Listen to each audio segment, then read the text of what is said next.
ક્યારે વિચાર્યું છે કે લીંબુ કેમ ખાટું લાગે છે કે પછી રાત્રે આકાશમાં તારાઓ કેમ ટમટમે છે? આજે આપણે આપણી આસપાસની દુનિયા પાછળના વિજ્ઞાનના કેટલાક મૂળભૂત સિદ્ધાંતોની એક મજેદાર સફર કરવાના છીએ. તો ચાલો આ રહસ્યોને ઉકેલીએ.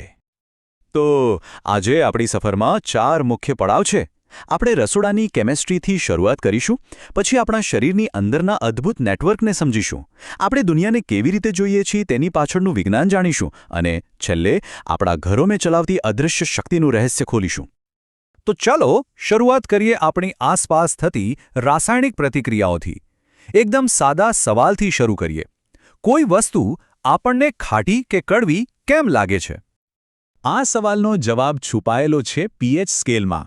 અહીં પી છે ને એ જર્મન શબ્દ પોટેન્સ પરથી આવ્યો છે, જેનો અર્થ થાય છે પાવર, એટલે કે હાઇડ્રોજનનો પાવર.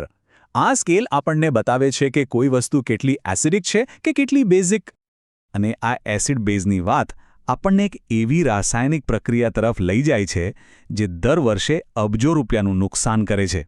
ક્ષારણ, જેને આપણે સાદી ભાષામાં કહીએ છીએ કાટ લાગવો. તો આ કાટ લાગે છે કેવી રીતે? પણ સારી વાત એ છે કે આપણે આ કાટ સામે લડી શકીએ છીએ. રંગ લગાવવાથી લઈને ઝિંકનું પડ ચડાવવા જેવી ઘણી સ્માર્ટ રીતો છે, જેનાથી આપણે ધાતુ અને પર્યાવરણ વચ્ચે એક રક્ષણાત્મક દિવાલ ઊભી કરી શકીએ છીએ. અહીં જુઓ, આ એકદમ સરળ પણ કેટલો જોરદાર ઉપાય છે. રંગનો એક કોટ ખાલી સુંદરતા માટે નથી, એ તો એક ઢાલ જેવું કામ કરે છે. તે ધાતુને કાટના 2 મુખ્ય દુશ્મનો હવા અને ભેજથી બચાવીને રાખે છે.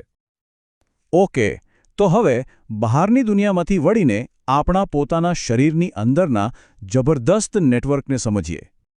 આપણા શરીરની અંદર છે એક જોરદાર કમાન્ડ સેન્ટર, આપણું મગજ. એને એક સુપર કમ્પ્યુટર જ સમજી લો, જે અબજો ન્યુરોન્સના નેટવર્ક દ્વારા દર સેકન્ડે લાખો સિગ્નલ મોકલે છે અને મેળવે છે. અને આ કોઈ સામાન્ય કમાન્ડ સેન્ટર નથી. બધું એકદમ પરફેક્ટલી ગોઠવાયેલું છે.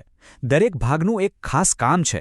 વિચારવા અને યાદ રાખવાથી લઈને શ્વાસ લેવા અને હૃદયના ધબકારા જેવી ઓટોમેટિક ક્રિયાઓ સુધી. જાણે કે નિષ્ણાતોની એક ટીમ હોય જે એકબીજા સાથે સંપૂર્ણ તાલમેલથી કામ કરી રહી હોય. પણ સવાલ એ છે કે આ મગજ અને શરીરને આ બધી સૂચનાઓ મળે છે ક્યાંથી? આ સવારનો જવાબ આપણને લઈ જાય છે આધુનિક જીનેટિક્સના પિતા ગ્રેગર મેન્ડેલ પાસે, જેમણે આપણા બાયોલોજીકલ બ્લુપ્રિન્ટના રહસ્યો ખોલ્યા હતા. એમણે બહુ સાદા વટાણાના છોડ પર પ્રયોગો કર્યા, ઊંચા અને નીચા છોડ વચ્ચે ક્રોસ કરાવ્યું, અને એમણે કંઈક ગજબનું જોવા મળ્યું. બીજી પેઢીમાં ઊંચા અને નીચા છોડનું પ્રમાણ લગભગ હંમેશા 3 અને 1નું જ રહેતું. આ કોઈ ઇત્તેફાક નહોતો, આ તો પ્રકૃતિનો એક નિયમ હતો. આ પેટર્નનું કારણ છે પ્રભાવી અને પ્રચ્છન્ન લક્ષણો. એમ સમજો કે અમુક લક્ષણો લાઉડ હોય છે અને હંમેશા દેખાય છે, જ્યારે બીજા શાંત હોય છે અને ત્યારે જ દેખાય જ્યારે એની 2 કોપી હાજર હોય. આ જ નિયમો નક્કી કરે છે કે આપણને આપણી આંખોનો રંગ અને વાળનો પ્રકાર કેવી રીતે વારસામાં મળે છે. આપણો જેનેટિક કોડ આપણું શરીર બનાવે છે, પણ આપણે આસપાસની દુનિયાને અનુભવીએ કેવી રીતે? ચાલો હવે થોડું ફિઝિક્સ સમજીએ અને જોઈએ કે આપણી દ્રષ્ટિ પાછળનું વિજ્ઞાન શું છે. પરફેક્ટ વિઝન એટલે શું?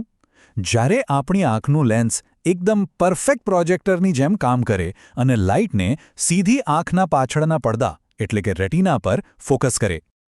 પણ જેને આપણે માયોપિયા કે લઘુદ્રષ્ટિ કહીએ છીએ, એમાં આ ફોકસ પોઈન્ટ થોડોક આગળ પડી જાય છે અને પરિણામે દૂરની વસ્તુઓ ધૂંધળી દેખાય છે. અને અહીં ફિઝિક્સ મદદે આવે છે. ચશ્મામાં જે અંતર્ગોળ લેન્સ હોય છે એ પ્રકાશના કિરણોને આંખમાં પ્રવેશતા પહેલાં થોડા ફેલાવી દે છે. બસ આટલું નાનો ફેરફાર ફોકસને પાછો રેટિના પર લઈ આવવા માટે કાફી છે અને ધૂંધળી દુનિયા ફરીથી એકદમ ક્લિયર થઈ જાય છે. આ જ લાઇટના વળવાનો સિદ્ધાંત આપણને રાતના આકાશમાં પણ જોવા મળે છે. તારાઓ ખરેખર ટમટમતા નથી, પણ એમનો પ્રકાશ જ્યારે પૃથ્વીના અસ્થિર વાતાવરણમાંથી પસાર થાય છે ત્યારે એ થોડો વળે છે, જાણે ડાન્સ કરતો હોય. એટલે જ આપણને એ ટમટમતા દેખાય છે.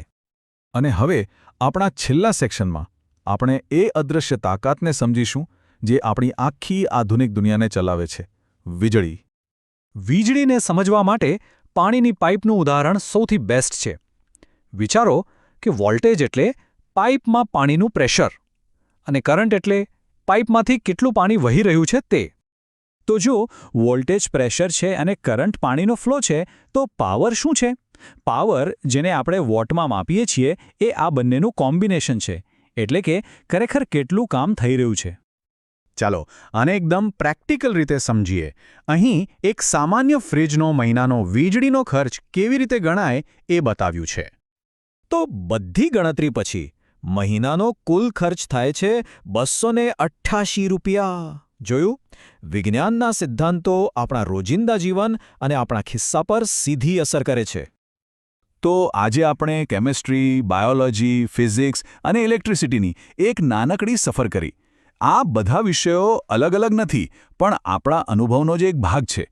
હવે પછી જ્યારે કોફી પીવો કે રાત્રે આકાશ સામે જુઓ, ત્યારે યાદ રાખજો, વિજ્ઞાન બધે જ છે. બસ એ રોજિંદા ક્ષણોમાં છુપાયેલા અજાયબીઓને ઉજાગર થવાની રાહ જોઈ રહ્યું છે.